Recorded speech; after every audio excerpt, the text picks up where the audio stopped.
രാഹുൽ ഗാന്ധിയുടെ കൂറ് ചൈനയോടാണോ അതോ ചൈനയുടെ പ്രശ്നങ്ങളെ രാഹുൽ ഗാന്ധി ചൂണ്ടിക്കാണിക്കുകയാണോ?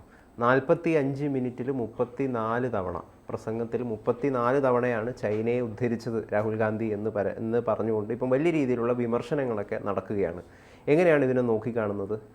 മധുര മനോഹര ചൈന എന്ന് കേട്ടിട്ടുണ്ട് ഗൗതം? അങ്ങനെ കേട്ടിട്ടുണ്ട്. അത് കേട്ടിട്ടുണ്ട്. അതൊരു കവിതയാണ്. നമ്മുടെ ഈ മലയാളത്തിൽ ഈ APG എന്ന് പറയുന്നൊരു ആളാണെന്ന് എനിക്ക് തോന്നുന്നു ഈ കവിത എഴുതിയത്. അദ്ദേഹം ഒരു ഇടതുപക്ഷ കവിയും സാഹിത്യകാരനും ഒക്കെ ആയിരുന്നതായി കരുതപ്പെടുന്നതാണ്. കവിതയൊന്നും കാവ്യരംഗത്ത് അദ്ദേഹം ശ്രദ്ധിക്കപ്പെട്ടില്ലെങ്കിലും പാർട്ടി അദ്ദേഹത്തെ ഒരു ആസ്ഥാന കവിയായി പ്രഖ്യാപിച്ചിരുന്ന കാലം ഉണ്ടായിരുന്നു. അതുപോലെ വേറൊരു കവി ചൊല്ലിയതുണ്ടായിരുന്നു, സോവിയറ്റ് എന്നൊരു നാടുണ്ടത്രേ, പോകാൻ കഴിഞ്ഞെങ്കിൽ എന്തു ഭാഗ്യം. അങ്ങനൊരു കവിത ഇതൊക്കെ കേരളത്തിൽ പ്രചരിച്ചിരുന്ന ചില കവിതകളാണ്. അപ്പോൾ ഈ ചൈനയോടും സോവിയറ്റ് യൂണിയനോടും ഒക്കെയുള്ള അല്ലെങ്കിൽ ശാസ്ത്രത്തോടും ഒക്കെയുള്ള ഒരു ആഭിമുഖ്യം കാണിക്കുന്ന കവിതകളാണ്. അതിൽ ഇപ്പോഴീ നമ്മുടെ രാജ്യത്ത് ഈ മധുര മനോഹര ചൈന എന്ന് പലർക്കും തോന്നി തുടങ്ങിയിരിക്കുന്നു എന്ന് വേണം കരുതാൻ. അതിൽ രാഹുൽ ഗാന്ധി മാത്രമല്ല, ഈ ബ്രിട്ടാസ് കഴിഞ്ഞ ദിവസം അങ്ങനൊരു പ്രസ്താവന നടത്തിയായിരുന്നല്ലോ, ഈ കുംഭമേളയെ പറ്റി. ഈ തിരമാലകളിൽ കിടന്ന് അവർ കുളിക്കുമ്പോൾ നമ്മളിവിടെ ഗംഗയിൽ കുളിക്കുന്നു അങ്ങനെ ഒക്കെ പറഞ്ഞുകൊണ്ട് ബ്രിട്ടാസ് പറഞ്ഞിരുന്നു. അതുപോലെ രാഹുൽ ഗാന്ധിയും പറഞ്ഞിരിക്കുന്നു. രാഹുൽ ഗാന്ധി ഈ ഫോണൊക്കെ ഉയർത്തി കാണിച്ചാണ് അദ്ദേഹം ഈ ഇന്നലത്തെ ഈ പാർലമെൻറ്റിൽ പ്രസംഗത്തിലാണ് അദ്ദേഹം ഇങ്ങനെ പറഞ്ഞിട്ടുള്ളത്.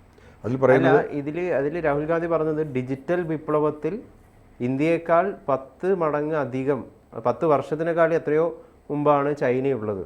ഇന്ത്യ ഇപ്പോഴും അവിടെ എത്തിയില്ല എന്നാണ് രാഹുൽ ഗാന്ധി ചൂണ്ടിക്കാണിക്കുന്നത്. അതൊരു കണക്കിന് ശരി തന്നെയല്ലേ? അല്ല, അത് പിന്നെ 10 വർഷം മുമ്പ് ഈ ചൈനയ്ക്ക് ഉണ്ടായ നേട്ടങ്ങൾ അതിപ്പോൾ ഓരോ രാജ്യങ്ങൾക്കും അതാത് രാജ്യങ്ങളിലുണ്ടാകുന്ന നേട്ടങ്ങൾ വലിയ കാര്യങ്ങളാണ്.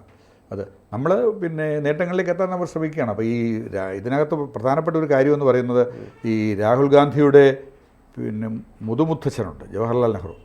ഈ നമ്മുടെ രാജ്യത്ത് ഈ ചൈന പ്രേമം അദ്ദേഹത്തിൻ്റെ വിദേശ നയത്തിലുണ്ടായ കൃത്യമായ രണ്ട് പാളിച്ചകൾ എന്ന് പറഞ്ഞു. ഒന്ന് കാശ്മീർ പ്രശ്നവും പിന്നെ ചൈന പ്രശ്നം 1962 ഉണ്ടായ കാര്യങ്ങളാണ്. അതാണ് അദ്ദേഹമാണ് ഈ ചൈനയെ ഇങ്ങനെ ഇൻഡോ ചീന ബായ് ബായ് എന്നൊരു മുദ്രാവാക്യം സൃഷ്ടിക്കുകയും പിന്നെ ചൈനയുടെ പ്രധാനമന്ത്രി ചൗവൻലായ് എന്നൊരു പ്രധാനമന്ത്രി ഉണ്ടായിരുന്നു ചൈനയ്ക്ക്.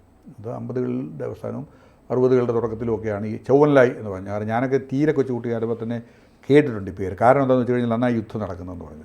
അദ്ദേഹത്തെ ചൗവൻലായിയെ ഇന്ത്യയിൽ കൊണ്ടുവന്ന് വലിയ സ്വീകരണം നടത്തി. ചൗവൻലായിക്ക് വലിയ സ്വീകരണം നടത്തി. അപ്പോൾ അദ്ദേഹം ഒരു സോഷ്യലിസ്റ്റ് ആദർശങ്ങളോടൊക്കെ ആഭിമുഖ്യമുണ്ടെന്ന് പറയുന്ന ആളായിരുന്നു ജവഹർലാൽ നെഹ്റു. അതായത് രാഹുൽ ഗാന്ധിയുടെ അച്ഛൻ്റെ അമ്മയുടെ അച്ഛനാണ് അദ്ദേഹം, ഈ ജവഹർലാൽ നെഹ്റു എന്ന് പറയുന്നത്.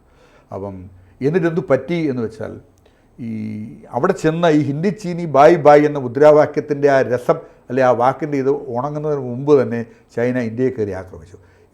ജനം പറയുന്നത് നെഹ്റുവിനെ മണ്ടനാക്കിയെന്ന്. പൊതുവേ അദ്ദേഹത്തിന് ഈ ചില കാര്യങ്ങൾ മണ്ടത്തരങ്ങളുണ്ടല്ലോ. അതിൻ്റെ ഭാഗമായിട്ട് ഇവിടെ വന്ന് പല കാര്യങ്ങളും അദ്ദേഹം മനസ്സിലാക്കി. ഇന്ത്യയുടെ എന്താ പറയുക, ഇന്ത്യയുടെ സാമ്പത്തിക സ്ഥിതി അല്ലെങ്കിൽ ഇന്ത്യയുടെ പ്രതിരോധ ശേഷി ഇതൊക്കെ വളരെ കൃത്യമായിട്ട് മനസ്സിലാക്കി. ഇവിടെ ഈ നമ്മുടെ പ്രതിരോധ ശേഷി എന്ന് പറയുന്നത് ഇത് വെച്ച് വെടിവെച്ചാൽ പിന്നെ കാക്ക പോലും താഴെ വീഴത്തില്ല, അല്ലെ പോകുന്ന പക്ഷികളെ പോലും വെടിവെച്ചിടാൻ ആ സമയത്ത് കഴിയത്തില്ല എന്ന് അദ്ദേഹം കൃത്യമായിട്ട് മനസ്സിലാക്കിയിട്ടാണ് ചൈനയിൽ തിരിച്ചു വന്നതിന് ശേഷം ചൈന ഇന്ത്യയെ ആക്രമിച്ച് 14,000 ചതുരശ്ര മൈൽ എന്നാണ് എൻ്റെ ഓർമ്മ, കൃത്യമായ കണക്ക്. അത്രയും സ്ഥലം അന്ന് ആ യുദ്ധത്തിൽ ചൈന പിടിച്ചെടുത്തു. അത് ഇന്നും ചൈനയുടെ തന്നെയാണ്. അന്ന് അത് കഴിഞ്ഞ ശേഷം ഇപ്പോൾ വർഷങ്ങൾ കഴിഞ്ഞു. അതിനുശേഷം ഗംഗാനദിയിൽ പല തവണ പ്രളയം ഉണ്ടായി, ഒത്തിരി വെള്ളം ഈ മഞ്ഞുകട്ട ഒഴുകി ഗംഗയിൽ കൂടി ഒഴുകിപ്പോയി. പക്ഷേ ഇപ്പോഴും ഈ സ്ഥലം അതുപോലെ ചൈനയുടെ തന്നെ ഇരിക്കുകയാണ്. എന്നിട്ട് രാജീവ് ഗാന്ധി ഇതിനകത്തൊരു കാര്യങ്ങൾ പറഞ്ഞു. 4,000 ചതുരശ്ര മീറ്റർ സ്ഥലം ഈയിടെ യുദ്ധത്തിൽ ചൈന പിടിച്ചെടുത്തു എന്നോ മറ്റോ രാഹുൽ ഗാന്ധി ഒരു പരാമർശം കൂടി ഈ പ്രസംഗത്തിനിടയിൽ നടത്തിയിട്ടുണ്ട്. അപ്പോൾ ഈ അതിലൊരു ഗൂഢമായ ആഹ്ലാദം അദ്ദേഹം അഭിനയിക്കുന്നുണ്ടോ എന്ന് തോന്നുന്ന പോലെയാണ് പ്രസംഗം. അപ്പം ഗൗതം ചോദിച്ചല്ലേ, പിന്നെ അത് ശരിയല്ലേ? ശരിയാണ്. ചൈനയ്ക്ക് വലിയ നേട്ടങ്ങൾ ഉണ്ടായിട്ടുണ്ട്. ചൈന അല്ലെങ്കിൽ ഡിജിറ്റൽ രംഗത്ത് ചൈന ഉണ്ടായിട്ടുണ്ട്. ചൈനീസ് ഉൽപ്പന്നങ്ങളുടെ ഒരു വിപണി ലോകമെമ്പാടും കണ്ടെത്തിയിട്ടുണ്ട്. പക്ഷേ അത്തരം ഒരു ശ്രമം ഇന്ത്യയിൽ എപ്പോഴാണ് നടക്കുന്നത്? ഞാൻ പറഞ്ഞതുപോലെ പിന്നെ പടക്കോപ്പ് ഉൽപ്പാദനം ഇന്ത്യ ഒരു പ്രതിരോധ ശക്തിയായി വർദ്ധിക്കാൻ തുടങ്ങിയത് അല്ലെങ്കിൽ ആ വഴിക്ക് ചിന്ത പോയി ചൈനയുടെ ആക്രമണത്തിന് ശേഷമാണ്. ചൈന കയറി ആക്രമിച്ച് ഇത്രയും സ്ഥലം കൊണ്ടുപോയി കഴിഞ്ഞ ശേഷമാണ് അത്തരം ഒരു ചിന്ത ഉണ്ടായത്. ഇവിടെ അതുപോലെ തന്നെ ഈ ഒരു പിന്നെ മേക്ക് ഇന്ത്യ, അതായത് അതൊരു പദ്ധതിയായി എപ്പോഴാണ് ഇന്ത്യയിൽ ആവിഷ്കരിക്കപ്പെട്ടത്? അല്ലെങ്കിൽ നിർമ്മാണ പ്രവർത്തനങ്ങൾ എന്ന് പറയുന്നത്, അല്ലെങ്കിൽ ഇത്തരത്തിലുള്ള പിന്നെ ഈ തരത്തിലുള്ള എന്താ പറയുന്നത് ഭാരതത്തിൽ നിർമ്മിക്കാൻ തുടങ്ങിയത് എന്നാണ് നരേന്ദ്രമോദി അതിന് ശേഷമാണെന്നുള്ളത് നമുക്ക് മനസ്സിലാകുന്ന കാര്യമാണല്ലോ കാര്യം.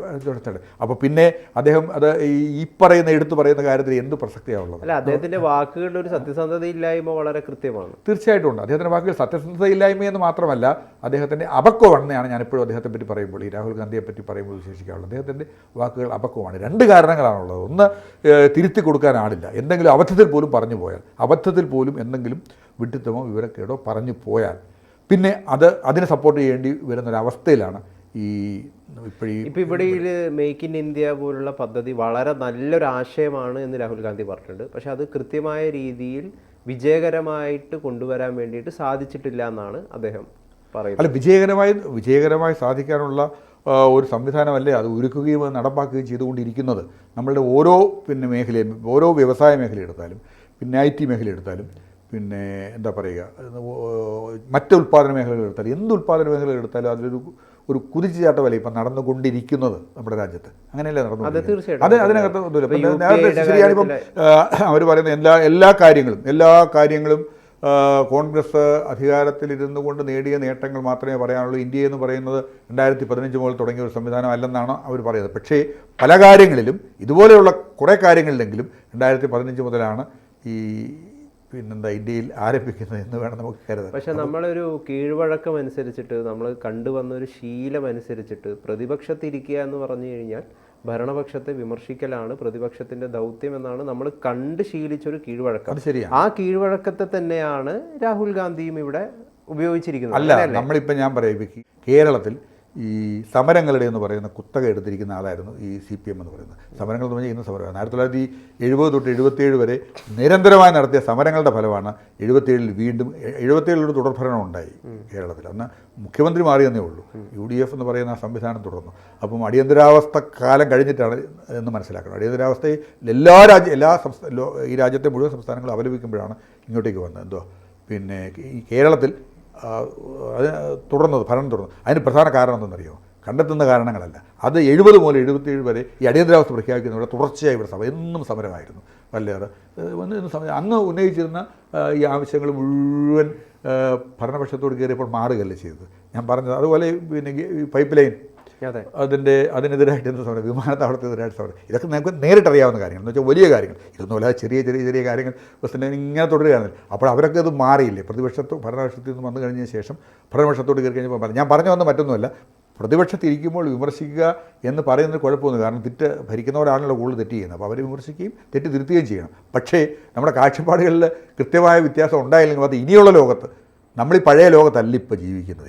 ഈ ആർട്ടിഫിഷ്യൽ ഇൻ്റലിജൻസ് ശക്തമായി കഴിഞ്ഞിരിക്കുന്ന പുതിയൊരു ലോകത്താണ് നമ്മൾ ജീവിക്കുന്നത്. ഇവിടെ ഈ പഴയ കൺസെപ്റ്റ് ഭരണത്തെ എതിർത്തുകൊണ്ടിരിക്കുക, എതിർത്തുണ്ടെങ്കിലും പറഞ്ഞുകൊണ്ടിരിക്കുക, കയറി കഴിയുമ്പോൾ അത് മാറ്റേണ്ടി വരിക, ഈ സ്ഥിതി ഉണ്ടാക്കുന്ന അപകടമുണ്ട്. അതാ ഞാൻ പറഞ്ഞ രാഹുൽ ഗാന്ധിയൊക്കെ അങ്ങേയറ്റം അപക്വമായിട്ടാണ് പെരുമാറുന്നത് പറഞ്ഞു. ലോകം മാറുന്നു എന്ന് പറയുന്നത് എങ്ങനെയാണ് എന്ന് കൃത്യമായിട്ട് ഇവർ മനസ്സിലാക്കുന്നില്ല. അതുകൊണ്ടാണ് ഇത്തരം വിവരക്കേടുകൾ പറയാൻ പലപ്പോഴും തോന്നുന്നത് എന്നാണ് നമ്മൾ പറയുന്നത്. പിന്നെ അതുകൊണ്ടാണ് നമ്മളിപ്പോൾ ഞാൻ നേരത്തെ പറഞ്ഞതുപോലെ ഈ CPM-ൻ്റെ അടക്കമുള്ള ബ്രിട്ടാസിൻ്റെ ഒക്കെ അടക്കമുള്ള പ്രസ്താവനകൾ അപ്പോൾ എനിക്ക് തോന്നുന്നത് ബ്രിട്ടാസ് ഒന്നും ചൈനയിൽ പിന്നെ തിരമാലകളിൽ നിന്ന് ഇതുവരെ കയറി വന്നിട്ടില്ലെന്ന് തോന്നുന്നു. കാരണം അദ്ദേഹം ഒരു വിശദീകരണം നൽകിയിട്ടില്ല പിന്നീട് എന്നാണ് എനിക്ക് തോന്നുന്നത്. അദ്ദേഹം പറഞ്ഞ ഈ മണ്ടത്തരത്തിന് എതിരായ ശക്തമായ ഒരു എതിർപ്പുണ്ടായി വരുമ്പോഴും അദ്ദേഹം പറഞ്ഞിട്ടുണ്ടോ? എനിക്ക് തോന്നുന്നില്ല. അതിൻ്റെ വിശദീകരണം കൃത്യമായി നൽകാൻ അദ്ദേഹത്തിന് കഴിഞ്ഞിട്ടില്ല. മറ്റാളുകളൊക്കെ നൽകുന്നുണ്ട്. ഇപ്പോൾ വിമർശനം ഉണ്ടാകുമ്പോൾ കൃത്യമായ മറുപടി നൽകുന്നുണ്ട്. ഇപ്പോൾ സുരേഷ് ഗോപിയൊക്കെ കഴിഞ്ഞ ദിവസം ഉണ്ടായ വിമർശനത്തിന് കൃത്യമായ മറുപടി അദ്ദേഹം നൽകിയിട്ടുണ്ട്. എന്ന് വെച്ചാൽ ജനത്തിന് മനസ്സിലാകുന്ന ഭാഷയിൽ പറഞ്ഞിട്ടുണ്ട്. ഇതുവരെ കണ്ടില്ല. ഇതുപോലെ ആയിരിക്കും ഈ രാഹുൽ ഗാന്ധിയുടെ സ്ഥിതിയും. അദ്ദേഹത്തിന് ഈ ചൈന പ്രേമം എന്തായാലും നല്ലതല്ല.